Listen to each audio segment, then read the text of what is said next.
Good afternoon, everyone.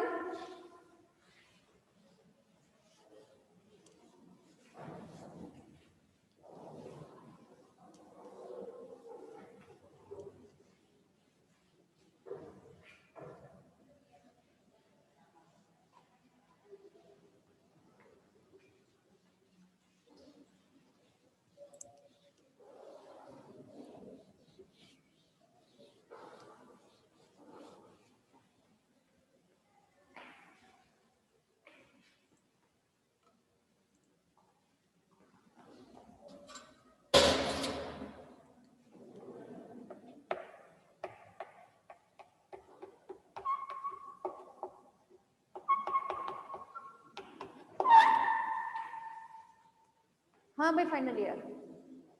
हम जो last lecture में बात कर रहे थे वो था मेल रिपोर्टिंग सिस्टम।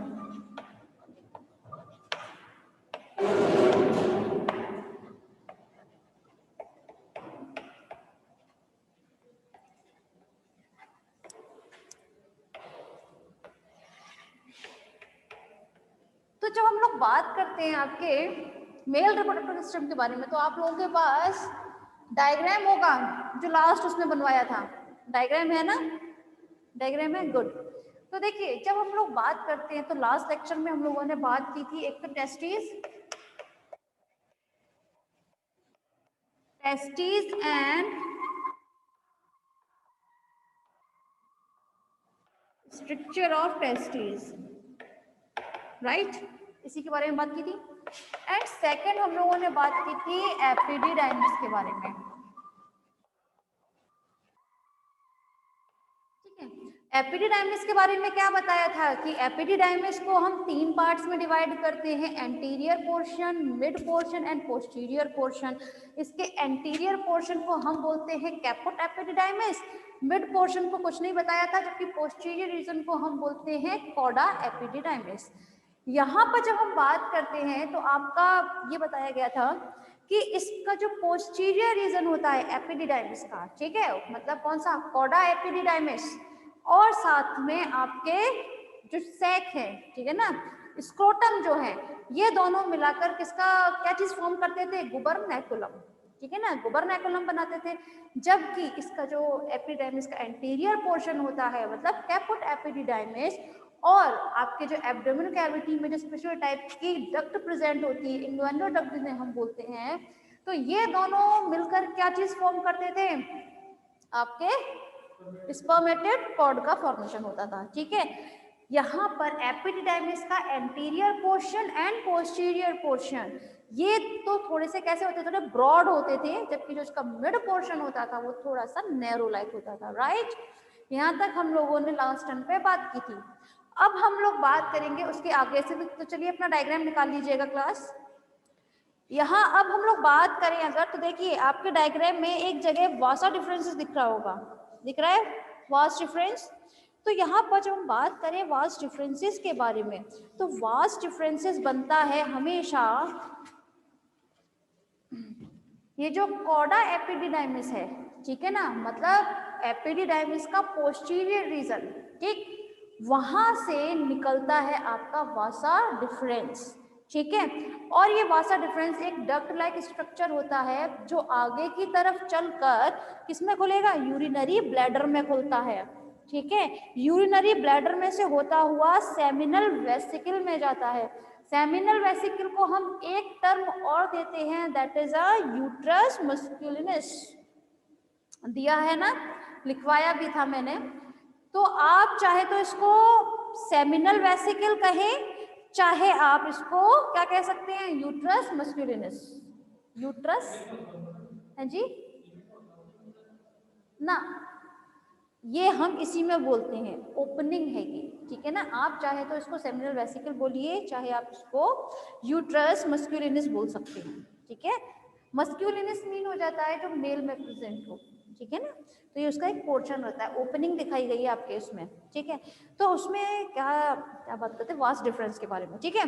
तो यूट्रस मस्कुलिनस से होता हुआ कहाँ जाता है? आपके पेनिस की तरफ, ठीक है, और बाहर फिर यूरेथ्रा से एक्सक्रीट कर दिया जाता है, ठीक है। तो ये तो बात रही आपके किसकी? वासा डिफरेंसेस के बारे में, ठीक। अब हम लोग बात करें अगर सेमिनल वेसिकल की, ठीक,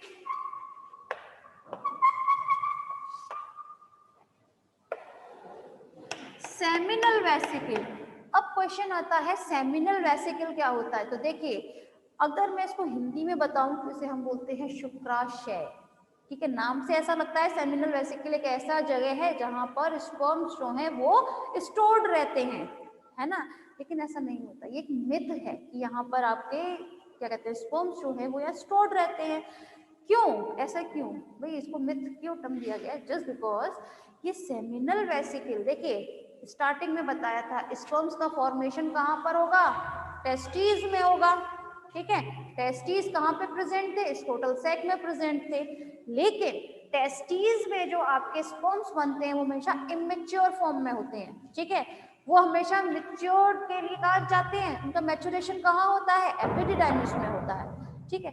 तो यहाँ पर तो कहीं भी मैंने भाई सेमिनल वेसिकल का नाम ही नहीं लिया, बनते कहीं और है, मैच्योरेशन कहीं और होता है ना। तो इसका तो कहीं भी रोल नहीं है स्पर्म से रिलेटेड। लेकिन सेमिनल वेसिकल अपने आप में एक बहुत इंपॉर्टेंट रोल प्ले करता है। कैसे? सेमिनल वेसिकल जो है ये अपने अंदर से एक स्टिकी सब्सटेंस सीक्रेट करता है, ठीक है। ये स्टिकी सब्सटेंस जो होता है इसे हम बोलते हैं सीमन। क्या बोलते हैं? सीमन। अच्छा, अब क्वेश्चन आता है सीमन क्या है। तो देखिए, या तो आप कहें ये स्टिकी सब्सटेंस, या फिर आप कह सकते हैं जब ये स्टिकी सब्सटेंस आपके स्पर्म्स के साथ जुड़ जाता है, ठीक है, तो उसे हम बोलते हैं सीमन, ठीक है। सीमन को हम एक टर्म और देते हैं, that is a seminal semen, ठीक है। कोई परेशानी नहीं। तो सीमन क्या होता है, फिर से यहाँ पे क्वेश्चन आता है, क्योंकि देखिए सीमन अपने आप में बहुत इंपॉर्टेंट रोल प्ले करेगा। कैसे? अगर ये स्टिकी सब्सटेंस नहीं है जो सेमिनल वेसिकल ने जो सीक्रेट किया है अपने अंदर से, ये बहुत स्टिकी सब्सटेंस अगर वो नहीं होता है तो उससे क्या होगा, ये जो स्पर्म्स होते हैं ये बहुत जल्दी ड्राई हो जाएंगे, ठीक है ना।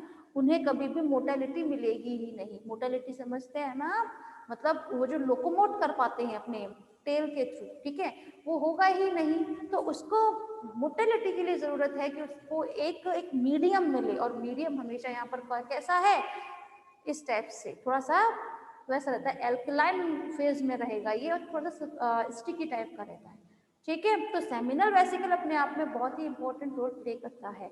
क्यों? क्योंकि ये सीमेन का मोस्टली पार्ट सीक्रेट करता है, ठीक है। होप सो समझ में आया होगा। इसके बाद में है आपका यूरेथ्रा। यूरेथ्रा जानते हैं आप सभी, ठीक है ना, जहां से यूरिन और साथ में स्पर्म्स या सीमन, ठीक है, वो एक्सक्रीट किए जाते हैं। वो जो जगह होती है, वो जो पोर्शन है, that is a urethra. Next है आपका पेनिस, ठीक। तो क्लास जब हम लोग बात करें पेनिस के बारे में, तो पेनिस हमेशा स्क्रोटल सैक के बीच में प्रेजेंट होता है, ठीक है ना। ये स्क्रोटल सैक है उसके बीच में प्रेजेंट होता है, जो हमेशा बाहर की तरफ हैंगिंग स्टेज में प्रेजेंट रहेगा, ठीक है। अगर हम बात करें पेनिस की, तो अगर पेनिस पर कोई भी स्किन का एक भी मेम्ब्रेन प्रेजेंट नहीं है, ठीक है ना, जो स्किन की एक आउटर मोस्ट लेयर होती है, अगर वो पेनिस के ऊपर प्रेजेंट नहीं है तो हम उसे बोलते हैं ग्लैंस पेनिस, ठीक है ना। ग्लैंस पेनिस, ग्लैंस पेनिस मतलब ये एक राउंडेड लाइक स्ट्रक्चर पे रहता है, और इसके ऊपर कभी भी कोई भी एक स्किन की लेयर प्रेजेंट नहीं होती है, ठीक है। तो उसे हम बोलेंगे ग्लैंस पेनिस। लेकिन अगर हम ग्लैंस पेनिस के ऊपर आपकी स्किन जो एक रहती है, एक कवर जो प्रेजेंट रहता है पेनिस के ऊपर, पहले तो पता होना चाहिए उसे हम बोलते क्या है। तो जो स्किन प्रेजेंट रहती है पेनिस के ऊपर, उसे हम लोग बोलते हैं प्रीप्यूस, ठीक है। क्या बोलते हैं? प्रीप्यूस के नाम से जानते हैं। अगर प्रीप्यूस और ग्लैंस पेनिस ये मिल जाते हैं तो हम टर्म देते हैं पेनिस, ठीक है। पेनिस रिप्रोडक्शन में बहुत ही ज्यादा इंपॉर्टेंट रोल प्ले करेगा। कैसे? क्योंकि ये अपने स्पर्म्स फीमेल की वेजाइना में पेनिस के थ्रू ही तो सीक्रेट किए जाते हैं, एक्सक्रीट किए जाते हैं, सॉरी। ठीक है, समझ में आया? होप सो क्लियर हुआ होगा। चलिए अब हम लोग इसके आगे की बात करते हैं क्लास। यहाँ तक तो क्लियर होता है आपका मेल रिप्रोडक्टिव सिस्टम में ये जो स्पेशल टाइप के आपकी डक्ट्स हैं या ऑर्गन्स हैं, ठीक। अब हम लोग बात करेंगे इसमें एक्सेसरी ग्लैंड्स के बारे में।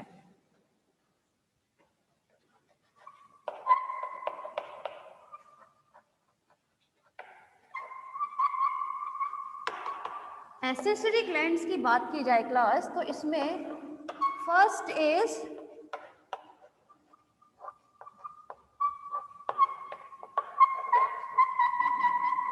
प्रोस्टेट ग्लैंड,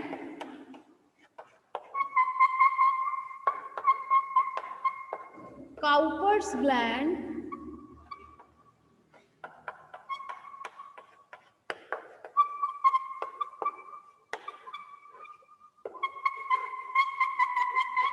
पेरिनियल ग्लैंड,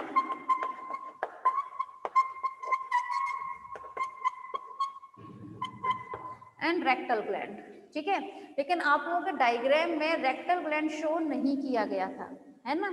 तो जब हम लोग बात करें आपके प्रोस्टेट ग्लैंड के बारे में, ठीक है, तो प्रोस्टेट ग्लैंड कहाँ प्रेजेंट है? देखिए अपने डायग्राम में देखिएगा, तो ये प्रोस्टेट ग्लैंड जो होती है हमेशा यूरिनरी ब्लैडर के दोनों ओर प्रेजेंट होती है। ठीक है, और कैसे रहती है? वन पेयर होती है प्रोस्टेट ग्लैंड। ठीक, हर एक प्रोस्टेट ग्लैंड जो होगी कुछ लोब से मिलकर बनी होगी। ये लोब होते हैं अप्रोक्स 3 से 4। ठीक है ना, मैमल्स में डिफरेंट लोब्स में प्रेजेंट रहेगी। ठीक है, वहीं जब हम लोग बात करें प्रोस्टेट ग्लैंड के बारे में, तो ये आगे की तरफ किसमें जाकर खुलती है? यूरेटर में। ठीक है, जहां पर यूरेटर में जाकर क्या करेगी? ये अपने द्वारा सीक्रेट करती है एक सब्सटेंस। भाई देखिए ग्लैंड्स हैं, ग्लैंड्स का फंक्शन क्या होता है? Secretion, right. तो यहां से जब हम बात करें प्रोस्टेट ग्लैंड जो है ये अपने अंदर से एक एल्कलाइन सब्सटेंस सीक्रेट करती है। ठीक है, ये एल्कलाइन सब्सटेंस जो होता है एक्चुअली क्या करता है? ये हमेशा सीमेन का मोस्टली पार्ट कवर करता है। ठीक है ना, सीमेन का क्या करेगा? मोस्टली पार्ट को बनाता है। ठीक, नेक्स्ट है आपकी काउपर्स ग्लैंड। बुक में ध्यान दीजिएगा, ये काउपर ग्लैंड जो होती है ये भी यूरेटर के दोनों ओर प्रेजेंट होती है। ठीक है ना, समझ में आ रही है ना, ये भी वन पेयर प्रेजेंट होती है। जब हम लोग बात करें काउपर ग्लैंड के बारे में, तो ये भी क्या करती है? अपने अंदर से एक स्टिकी सब्सटेंस का सीक्रेशन करेगी। ये स्टिकी सब्सटेंस आगे जाकर किसमें मिल जाता है? सीमेन में। ठीक है, वहीं नेक्स्ट है perineal gland and rectal gland. तो जब हम लोग बात करें class perineal gland and rectal gland के बारे में, तो ये दोनों जो हैं, ये दोनों ग्लैंड जो है ये फेरोमोन्स का सीक्रेशन करती हैं। किसका सीक्रेशन करती है? फेरोमोन्स का। अब क्वेश्चन यहाँ पर ये अराइज होता है, व्हाट इज फेरोमोन? तो फेरोमोन जो है क्या होता है? मतलब ये फेरोमोन एक ऐसा सब्सटेंस होता है जिसमें से एक बहुत अजीब टाइप से स्मेल आती है, स्मेली सब्सटेंस है। ठीक है ना, जिसकी वजह से मैंने, अगर आप लोगों को याद हो तो पेपर 3 जब कराया था तो उसमें चैप्टर है बकायदा आप लोगों का फेरोमोन। उसमें ये बताया गया था कि फेरोमोन हर एक क्या कहते हैं, हर एक एनिमल में अलग अलग जगह प्रेजेंट होता है। लेकिन जब हम लोग बात करें मैमल्स की, तो मैमल्स में जो बहुत ज़्यादा स्ट्रॉन्ग फेरोमोन जो प्रेजेंट होता है वो उसके एनस वाले रीजन में प्रेजेंट होता है। ये उस वक्त बताया गया था। हालांकि ऐसा नहीं है कि सिर्फ फेरोमोन सिर्फ एनस वाले रीजन में ही प्रेजेंट हो। फेरोमोन सीक्रेशन के लिए और भी प्लेसेस होते हैं, जैसे फॉर एग्जांपल हमारा स्वेट, स्वेट में से भी तो फेरोमोन सीक्रेट होता है। सेकंड आर्मपिट, ठीक है, तो यहाँ से भी फेरोमोन का सीक्रेशन होता है। क्या रिलेटेड भी हो तो हमारा फेरोमोन था।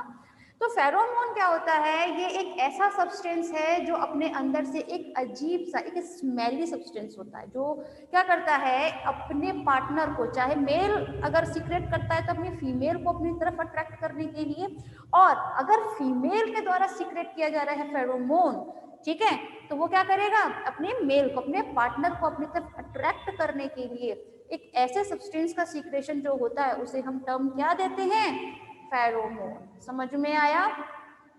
तो पेरिनियल ग्लैंड या रेक्टल ग्लैंड ये दोनों ही फेरोमोन का सीक्रेशन करते हैं। ये फेरोमोन भी एक स्टिकी लाइक सब्सटेंसेस है, ठीक है।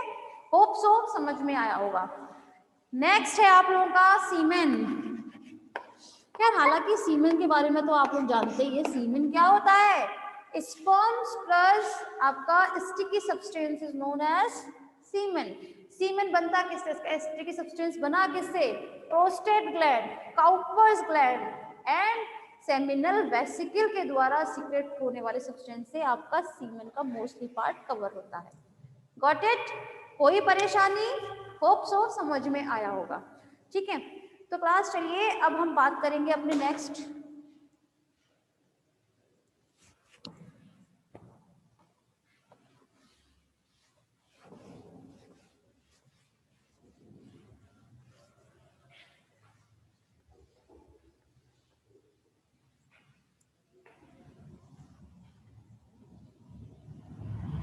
है आपका फीमेल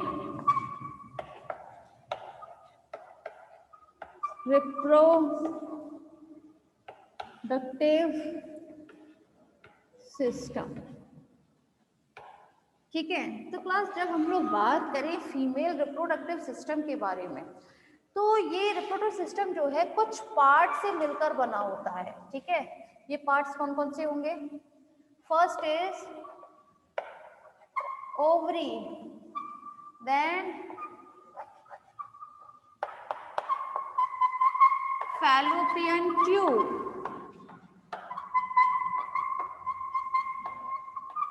या फिर ओविडक्ट, ठीक। Next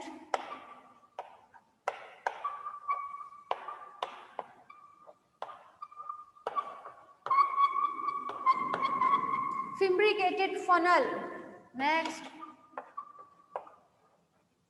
uteri. देखिए आप चाहे यूटेराई लिखें चाहे यूटरस, बात एक ही है, ठीक है। कैसे एक है? यूटेराई और यूटरस सिर्फ सिंगुलर और प्लूरल में डिफरेंस आता है।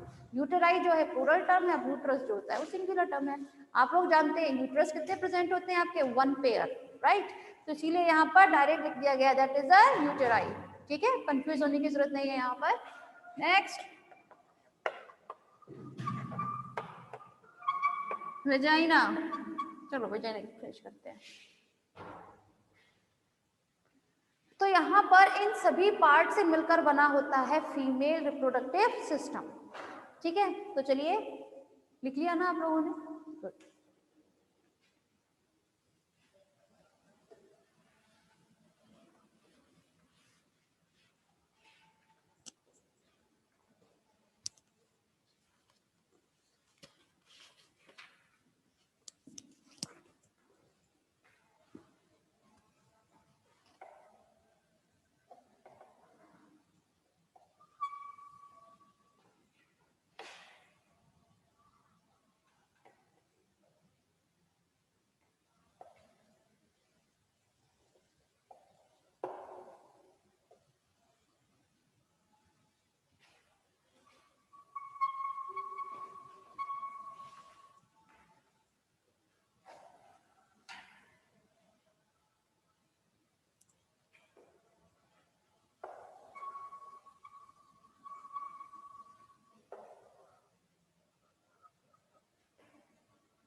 हाँ भाई,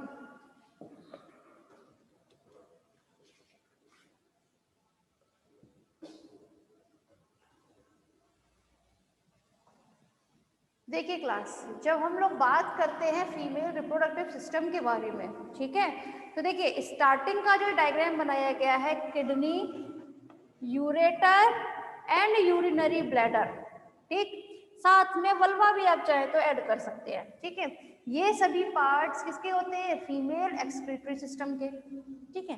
लेकिन जब हम बात करते हैं फीमेल रिप्रोडक्टिव सिस्टम के बारे में, तो उसमें कौन कौन से आते हैं आपके? ओवरी, फिम्ब्रिकेटेड फनल, फैलोपियन ट्यूब कहे चाहे आप ओविडक्ट कहे, बात एक ही है। नेक्स्ट यूट्रस, वेजाइना, ठीक है, और साथ में कुछ एक्सेसरी ग्लैंड्स, ठीक है। तो सबसे पहले हम बात करेंगे ओवरी के बारे में, ठीक है। तो ये जो ओवरी होती है क्लास, ये हमेशा किडनी के नीचे की तरफ प्रेजेंट होती है और वन पेयर होती है, ठीक है, जो हमेशा कहाँ पर प्रेजेंट होगी? आपके फिम्ब्रिकेटेड फनल के आगे की तरफ, और ये अपने एक टर्म होता है दैट इज अ मीसोवेरियम, ठीक है। तो मीसोवेरियम की हेल्प से ये किस में जाकर खुलती है? अपने एब्डोमिनल कैविटी में। तो देखिए ये है आपकी ओवरी, यहाँ से स्टार्ट हुआ है फिम्ब्रिकेटेड फनल, तो ये जो बीच में जगह आप देख रहे हैं, this is a abdominal cavity. आप लोग जानते हैं ओवरी है, ओवरी में से क्या चीज सीक्रेट होगा, क्या चीज निकलेगी? तो ओवम, ओवन, ठीक है ना। तो ओवम का यहाँ से सिक्रेशन होगा, तो वहां से पहले कहाँ जाएगी? ये एब्डोमिनल कैविटी में। एब्डोमिनल कैविटी की ये जो मीसोवेरियम एक मेम्ब्रेन लाइक स्ट्रक्चर है, ठीक है, उसमें से होती हुई जाती है आपकी फिब्रिकेटेड फनल में। कोई परेशानी समझ में आया? ठीक है। तो यहाँ पर अब आप एक काम कीजिएगा क्लास, इस ओवरी को उठाकर दूर रख दीजिए, ठीक है। इस ओवरी के बारे में हम लोग थोड़ी देर के बाद में बात करेंगे। पहले हम लोग बात कर लेते हैं फिम्ब्रिकेटेड फनल के बारे में। तो ये फिम्ब्रिकेटेड फनल क्या होता है समझिएगा। ये फिम्ब्रिकेटेड फनल जो है ये एब्डोमिनल कैविटी में प्रेजेंट होगा, ठीक है। ये इसको फिम्ब्रिकेटेड क्यों कहते हैं? क्योंकि ये फनल, फनल समझते हैं ना, कीप, ठीक है, फनल लाइक स्ट्रक्चर में मौजूद होता है। इसका जो एंटीरियर पोर्शन होता है इस फनल का, वो कैसा होगा? थोड़ा सा ब्रॉड होता है, जबकि इसका पोस्टीरियर रीजन थोड़ा सा ट्यूबुलर शेप में रहेगा, ठीक है।